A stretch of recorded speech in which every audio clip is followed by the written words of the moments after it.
The live TV, सच सबसे आगे।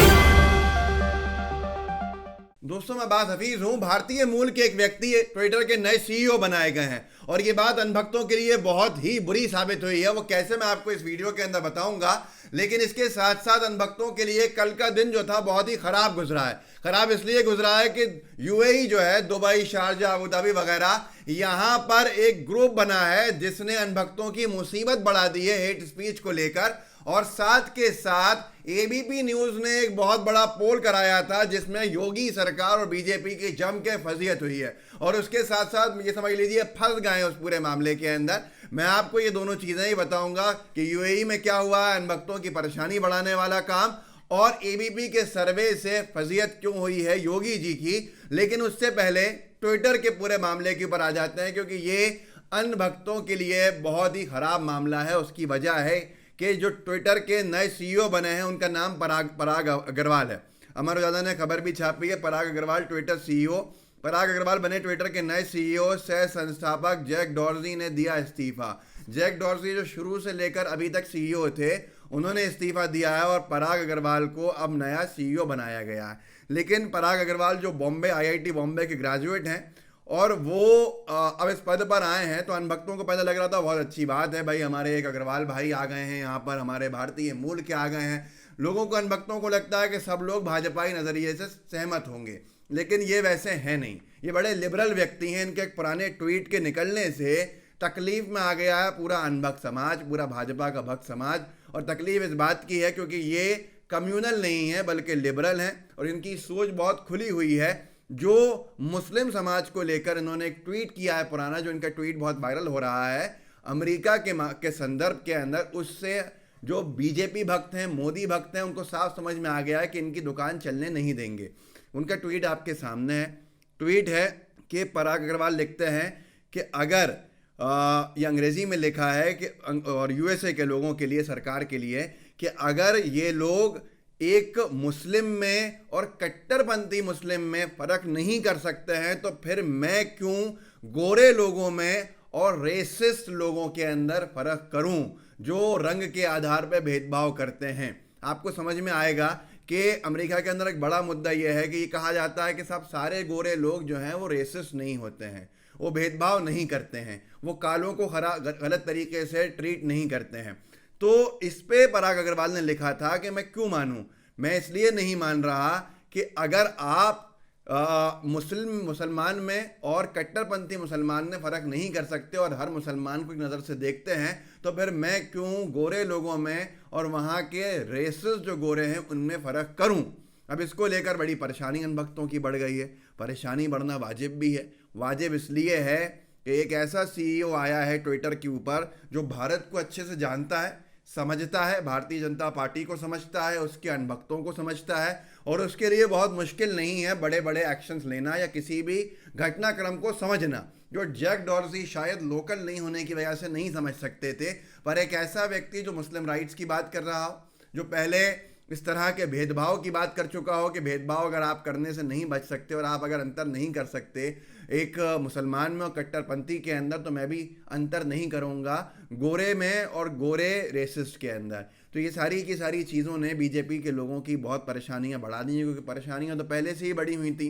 बात पे अकाउंट सस्पेंड हो ही रहे थे जब जैक डॉर्जी सीईओ थे। अब तो सीईओ भी वो आया है जो भारतीय मूल का है, आईआईटी बॉम्बे का है, और उसके साथ बहुत अच्छे से जानता है कि क्या बीजेपी है, क्या अनभक्त हैं, क्या मोदी भक्त हैं, क्या है, क्या हो रहा है, क्या हेट स्पीचेस हैं भारत की। कि पहले ट्विटर कह देता था कि ये हेट स्पीच में नहीं काउंट होगा, लेकिन अब शायद ये सारे के सारे मामले जो बदलेंगे उससे परेशानी बीजेपी के समर्थकों की ज़रूर बढ़ेगी। ये तो आपके सामने आ जाएगा। मैंने आपको कहा था कि मैं दो बताऊंगा आपको मामले, जो एक अंतर्राष्ट्रीय स्तर का है, एक लोकल का है, जिसके लिए आप आखिरी तक इस वीडियो को अभी भी देखते रहिएगा। देखते इसलिए रहिएगा क्योंकि एबीपी का जो पोल है जिससे फजीयत योगी सरकार की हुई है, वो आपको आखिरी के अंदर बताऊंगा इस मामले के बाद।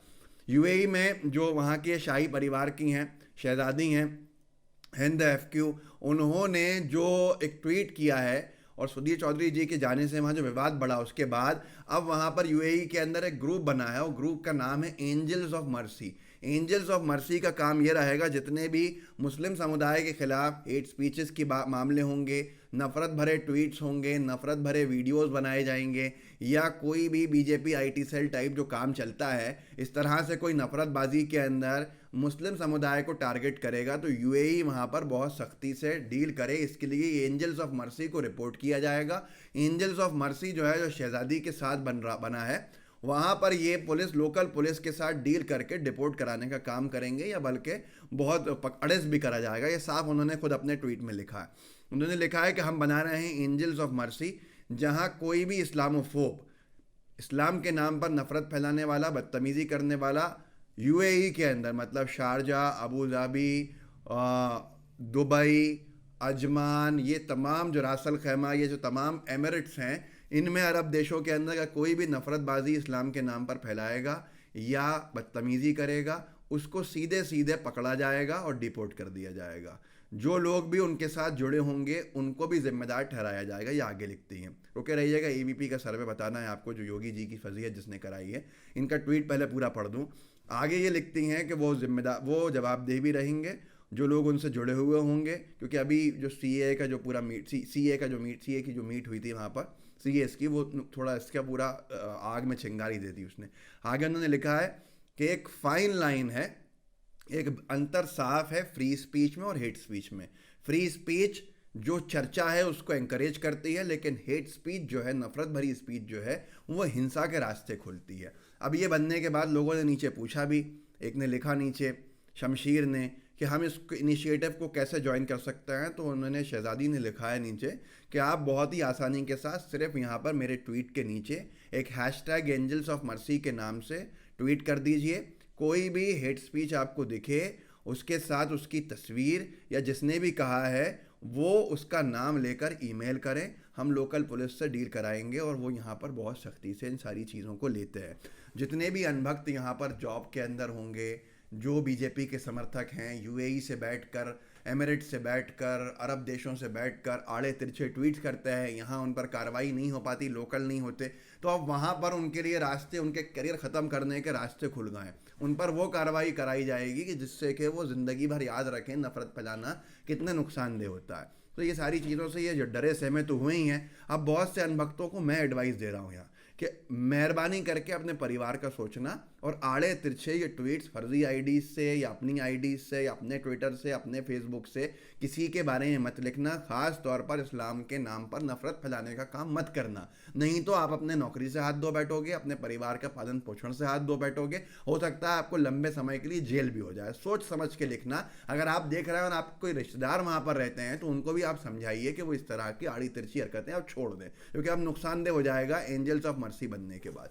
अब यहाँ पर एक जो मैंने आपसे कहा था कि रुके रहिएगा, वो है एबीपी ने एक सर्वे कराया। उन्हें लगा था कि योगी जी की शायद छवि सही रहेगी, पोल में सही परिणाम आएंगे। सर्वे में ये लिखा सामने है आपके, क्या पर्चा लीक कांड से सीएम योगी की सख्त प्रशासक की छवि को धक्का लगा है? हाँ और ना। इन लोगों को शायद उम्मीद रही होगी कि नहीं का जो आंकड़ा है वो लंबा होगा, लेकिन यहाँ पर जब वोटिंग ख़त्म हो गई तो हाँ कहने वाले 58 से 60% थे और नहीं कहने वाले 40 से 42% थे। मतलब बहुत ज़्यादा लोगों का ये कहना था कि पर्चा लीक कांड से सीएम योगी की जो सख्त प्रशासक की छवि बनाई गई थी उसको धक्का लग गया है, उनकी छवि अब वैसी नहीं रही है। लेकिन अब जब रायता फैल गया और यहाँ पर बीजेपी के लिए मुश्किल बन गई तो शायद चैनल पर दबाव डाला होगा। उन्होंने क्या किया, उन्होंने इसके ऊपर सीधे सीधे लिखा कि हाँ कहने वाले 58% हैं, लेकिन उनका विजुअल देखिए, 58% छोटा है और नहीं कहने वाले 42% हैं कि नहीं योगी जी की छवि को असर नहीं पड़ा है। वो कुल 40 से 42% होने के बावजूद भी 58% से बड़ी लाइन खींची गई है। मतलब लीबा पोती की कोई इंतहा नहीं है, या डर कह लीजिए, जो भी कह लीजिए योगी सरकार का। ज़ुबैर ने तो उसका वीडियो भी निकाल लिया, एबीपी न्यूज़ ने खुद ही शेयर किया था। ज़ुबैर ने कहा भैया ट्वीट डिलीट कर दो, ये सारे के सारे अब कितनी फजीहत कराओगे मज़े लेने के तौर के ऊपर। एबीपी न्यूज़ ने जो डाला है, क्या पर्चा लीक कांड से सीएम योगी की सख्त प्रशासक की छवि को धक्का लगा है, जाने क्या है लोगों की राय। अब आप खुद ज़रा सोच के इसको देखिएगा। रोमाना इसरार खान बोल रही हैं और उन्होंने जो बोला है उसको सुनिएगा। जब वो कहती हैं कि तकरीबन 58% लोगों का कहना है कि हाँ लगा है, वो कितना छोटा बताया जाएगा लाइन, और 42% लोगों का कहना है कि नहीं ऐसा कुछ नहीं हुआ, वो कितनी बड़ी कर दी जाएगी, देखिए इस वीडियो। और अब कौन बनेगा मुख्यमंत्री में ट्विटर पोल। हमने आज ट्विटर पर दर्शकों से सवाल पूछा था, क्या पर्चा लीक कांड से सीएम योगी की सख्त प्रशासक की छवि को धक्का लगेगा। इस ट्विटर पोल में 58% लोगों ने हां में जवाब दिया है, हां धक्का लगेगा। 42% मानते हैं नहीं, धक्का नहीं लगेगा। तो ये ट्विटर के नतीजे आपके सामने हैं। तो आपने देखा कितनी फजीयत है कि लोग ऐसा समझते हैं कि शायद लोगों को समझ में नहीं आएगा कि हाँ कहने वाले अगर 60% हैं तो उनकी लाइन लंबी नहीं बल्कि उनकी लाइन बड़ी होगी, और नहीं कहने वाले अगर कुल 40-42% हैं तो उनकी लाइन छोटी होगी। ये सब लीपापोती से अब काम नहीं चलने वाला, जनता बहुत गुस्से में है। तो ये 3 मामले अनभक्तों के लिए बारूद के ढेर पर बैठे हुए थे, चिंगारी लगाने का काम कर दिया है। रॉकेट बन के पता नहीं कहाँ इनका दिमाग हवा में गया होगा टेंशन के अंदर कि अब इनके लिए हर तरफ से रास्ते बंद हो रहे हैं। पहला चीज़ तो आपने पहले देख ही ली कि ट्विटर के नए सीईओ कितने नुकसानदेह साबित होते हुए दिख रहे हैं भाजपाई नफरतबाजों के लिए। बाकी जो लोग सही हैं उनके लिए वो भी सही हैं। और दूसरी चीज़, उनका जो नज़रिया है वो बिल्कुल भी नज़रिया लिबरल है, खुली सोच का है। उनका साफ जो मुस्लिम राइट्स को लेकर बात कर चुके हैं इससे पहले।